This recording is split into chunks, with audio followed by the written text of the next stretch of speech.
देश में जब भी बदलाव आता है वो बिहार में तूफान शुरू होता है। यहां से तूफान बाकी प्रदेशों में जाता है। ये बिहार जो है देश की राजनीति का नर्व सेंटर है, यहां से ही शुरुआत होती है। आज देश में विचारधारा की लड़ाई है। एक तरफ नफरत, हिंसा, अहंकार और दूसरी तरफ मोहब्बत, भाईचारा और एक दूसरे की इज्जत। जैसे मैंने यात्रा में कहा, अगर आप गठबंधन को समझना चाहते हो, एक लाइन में समझा जा सकता है,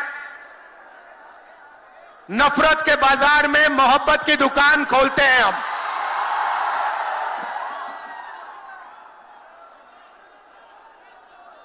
इस देश में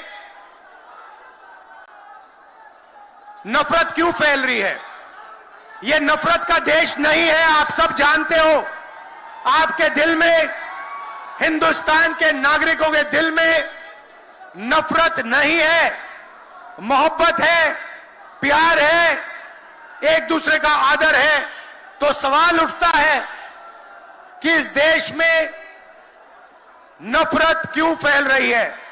भाई और बहनों, नफरत का सबसे बड़ा कारण देश में अन्याय है। अन्याय, युवाओं के खिलाफ अन्याय, आप सबके खिलाफ अन्याय, किसानों के खिलाफ अन्याय, सामाजिक अन्याय, आर्थिक अन्याय। प्रधानमंत्री जी 2-3 बड़े अरबपतियों के लिए काम करते हैं, 2-3 लोगों के लिए काम करते हैं। उनका 16 लाख करोड़ रुपया प्रधानमंत्री ने पिछले 10 सालों में माफ किया है। मैं आपसे पूछना चाहता हूं, उन्होंने हिंदुस्तान के किसान का कितना कर्जा माफ किया? हिंदुस्तान के मजदूरों का कितना कर्जा माफ किया? इसीलिए देश में नफरत फैल रही है। 40 साल से सबसे ज्यादा बेरोजगारी आज हिंदुस्तान में है। क्यों? क्योंकि बीजेपी ने छोटे व्यापारियों को, किसानों को, स्मॉल और मीडियम वाले बिजनेसेस को नष्ट कर दिया है। एक तरफ नोटबंदी की, दूसरी तरफ जीएसटी लागू की। नतीजा यह हुआ, जो लोग इस देश को रोजगार देते हैं, छोटे बिजनेस वाले, स्मॉल और मीडियम बिजनेस वाले, उन सब का काम बंद हो गया। जहां भी देखो बड़े बड़े उद्योगपतियों की मोनोपोली बन रही है। एक उद्योगपति के हाथ में हिंदुस्तान के सारे पोर्ट, एयरपोर्ट, इंफ्रास्ट्रक्चर, डिफेंस की इंडस्ट्री, सारी की सारी नरेंद्र मोदी जी ने एक उद्योगपति को पकड़ा दी। आप लोगों के लिए इस देश में कुछ नहीं बचा है। मैं आपसे सवाल पूछना चाहता हूं, इस देश में पिछड़ी जात के कितने लोग हैं? कितनी आबादी है पिछड़ी जात की? 50%। 50%। दलितों की कितनी आबादी है? 15%। आदिवासियों की कितनी आबादी है? 8%। कितनी बनती है भाई? कितनी होती है? 73% अब देखिए 73% में से हिंदुस्तान की सबसे बड़ी कंपनियों में उनकी मालिकों की लिस्ट निकालिए। आपको एक व्यक्ति नहीं मिलेगा 73% वाला। उसके बाद मीडिया के मालिकों की लिस्ट निकालिए, बड़े बड़े इनके जो पत्रकार हैं उनकी लिस्ट निकालिए, आपको 73% में से एक नहीं मिलने वाला है।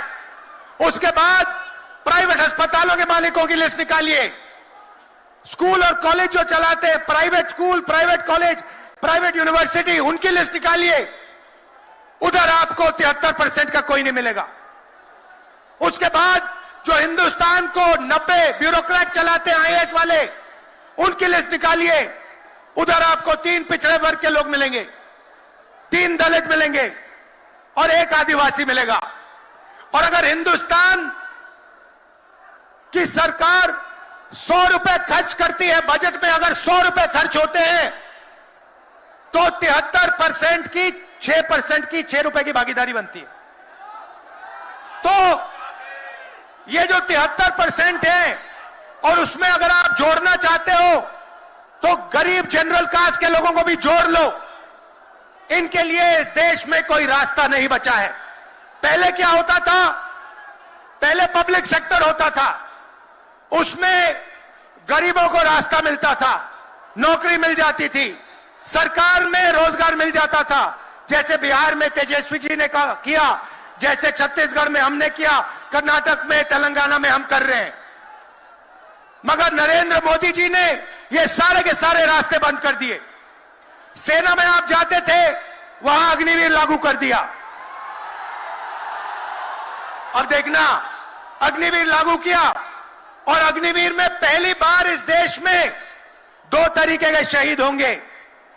एक शहीद होगा, उसको शहीद का दर्जा मिलेगा, उसे पेंशन मिलेगी, उसे कैंटीन मिलेगी और उसे गांव में, शहर में आदर मिलेगा।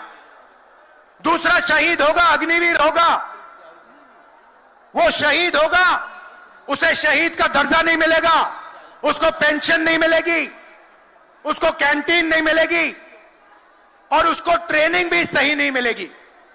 एक तरफ चाइना के सैनिक, पाकिस्तान के सैनिक सालों की ट्रेनिंग लेते हैं और हमारे युवाओं को नरेंद्र मोदी 6 महीने की ट्रेनिंग देने के बाद उनके सामने खड़े करने की कोशिश कर रहा है।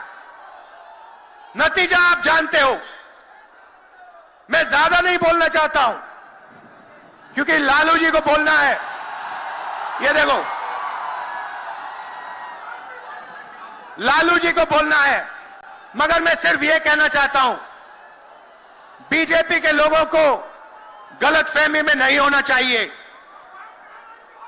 हम लोग बीजेपी से, आरएसएस से नहीं डरते। हमें कोई फर्क नहीं पड़ता। हम देश के लिए लड़ते हैं, हम देश के लिए मरने के लिए तैयार हैं और हम बीजेपी को, आरएसएस को यहां से हटा के इंडिया की सरकार बनाकर दिखाएंगे। आप सबका दिल से बहुत बहुत धन्यवाद। नमस्कार, जय हिंद। न्याय का हक मिलने तक।